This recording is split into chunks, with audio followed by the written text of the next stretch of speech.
I'm going to talk about CWP, what's next. I'm not really talking about what I'm going to do next, but more what you're doing during your analysis and what you're going to do after that. A short introduction, who am I? This is the first time I attend WPLC. I think 3 years ago that I started into wireless. Go start my conclusion. That's what Keith said, start with your conclusion. So I did edit my slide this morning. How do you do analyze? And then I'm going to talk about the case, and then if there's sometimes some interaction. Okay, first, who am I? I'm living in the Netherlands. I'm working since May for the company JaWorks, and we are doing insourcing for other companies. You can follow me on Twitter. I have a blog website, and May this year I passed my CWP. And when I passed my CWP, I was like, okay, now I know how to troubleshoot. No, I don't. I know how to find a root cause. Yes, maybe. You have packet analysis, and this is my conclusion. The great presentation that Peter McKenzie did. So I hope you all pay attention there. That was my conclusion. It depends on. You don't know what your next step is. You need to look into those frames, and when you do those frames, you know what your next step is. It's always hard to do a presentation after a legend like Peter, but it can also be helpful because I can refer to him and also cut me in my time, because I don't need to tell you so much because he did all my work already. So that makes it simple. So how do you start? Everybody knows this. If you do the CWP book, you know that you start to identify your problem. You know that you look for a cause, what can it be? And then you go to your possibly problem, and then you make a plan of action. And then you do it over and over and over till you fix it. And the last part can be a day, it can be weeks, it can be months. And at the end, you will document all your stuff. Okay. The case that I had was with my previous company. It was best practice from Cisco. They had new voice clients, and they changed the whole network for those voice clients. So I think it was the 8225 voice over IP device. I'm not sure how that doesn't really matter. But those settings was on the wireless LAN controller, where also the OSCOM devices were connecting to. Great. They use both voice, both same SID, and just let's change everything because this is the best practice of Cisco. We also upgraded the WC, the wireless LAN controller, because that was needed. So we all did that. We were happy. I worked till late in the evening, and then the other morning it happened. OSCOM devices had problems during connecting to the internet. And it is in a hospital, and some places, like I'm not able to call, it's not really a big problem. But also on those OSCOM devices, you have those panic buttons. And they are used in those places where you have like mental people that don't know how to live in this world. And they attack you. And if that button don't work, you can die at that point. So that's a problem.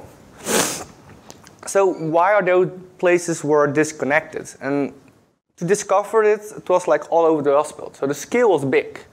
So there was step 1, step 2, and then try to find your cause. Now, I started directly with downgrade, because that was the last change I did. So I downgraded, and it didn't fix the problem.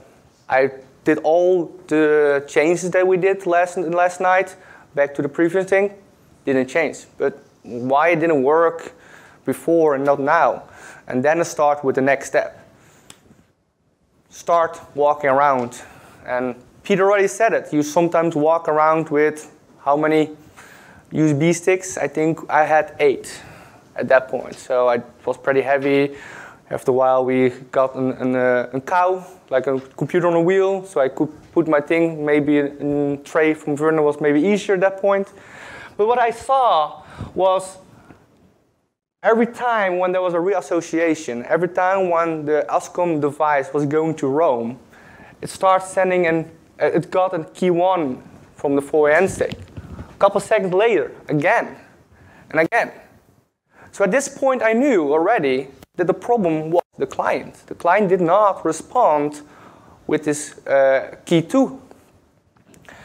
After a couple seconds, I think it was 3 seconds, 8:44 to 8:44:19, you saw that there was a deauthentication. And I blanketed all the access point MAC addresses so you couldn't really see, but believe me on my words, after the EAP request, it associates it with the same access point where he got the dissociation from.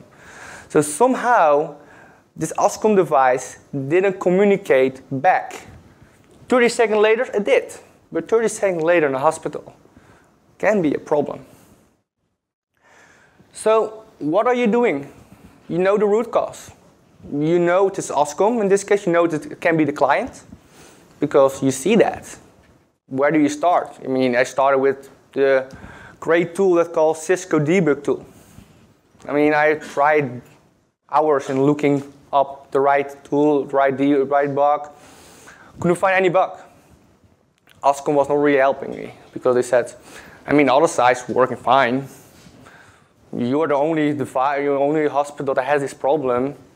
Yeah, it doesn't matter. It needs to be fixed. And I think a month later, we were still working on it because it was in this hospital not really a big problem, lucky for me. But I did the same upgrade in another hospital. And we saw the same issues occurring, like also not replying on the M2 with the ESCOM didn't reply to the key, the four-way handshake. And I said, people, this ESCOM, I'm pretty sure. And they didn't believe me because but my traces don't lie, packets don't lie. Blake already said it, Peter said it multiple times, packets don't lie. And how do you start? And that's kind of where I was. I have my CWP. I know how to troubleshoot, but I don't really know how to fix it. How do you start after you finding the root cause? You can go to those Cisco debug cases. You can, OSCOM don't have really a database with all the bugs in it. But if you look into multi-vendors, you have maybe Aruba on site, or maybe have this type of client, this type of client, or this type of client. All those things need to communicate together. What you're looking for is step 8, document the results. But where do you document those results? Like if Cisco has a problem, Cisco puts it on his website. But Cisco don't put a debug from a different type of client that is not connected to their website. They don't have time to find all this information. So I wrote down CWFIP, Certified Wireless Fix-It Professional. Maybe a new certification. That's the thing, like, and then more like the interactive section is how do you start? Like, where do you start? And Peter already said it. It depends what you see. Sometimes you need to start at the DHP server. But before we had this conference, we had a Cisco ICE problem at the company where I work now. We worked 24/7, a week long. And we knew at that point when it occurred was high latency and ICE, and we knew it's not ICE. We knew it was not the wireless. But who was working 24/7? We. Who was not working 24/7? Active Directory. And we knew it was Active Directory. But they said no. All other locations, all the other requests to Active Directory are being fine. We see low latency. We saw it. So we work, and what people said, don't have a tunnel vision. But don't throw it over the big wall. Try to cooperate. But it is hard. I can tell you, it's hard to find the problem even when you know what the root cause is. There are some time for questions. I have 2.5 minutes. So if there's people who want to share their ideas, how they normally start after they find a root cause, I have a question for you. So CWNA, then you went to CWAP. Why did you pick it first? I was planning to do CWSP next because that was what Ronald van Clunen offered in the Netherlands. Let me just answer. That's because he teaches CWSP. Yeah, correct. just saying that, you know. But I said I want to know CWP before I do CWSP because what I read already in the book from CWSP was there are already traces. So to understand how to troubleshoot helps also to see those EAP frames. The difference between EAP package, you need to know how to read that first.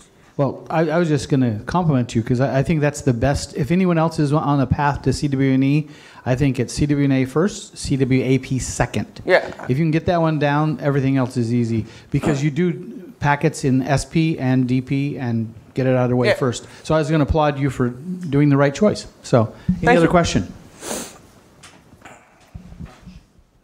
Not quite. Thanks. You're welcome.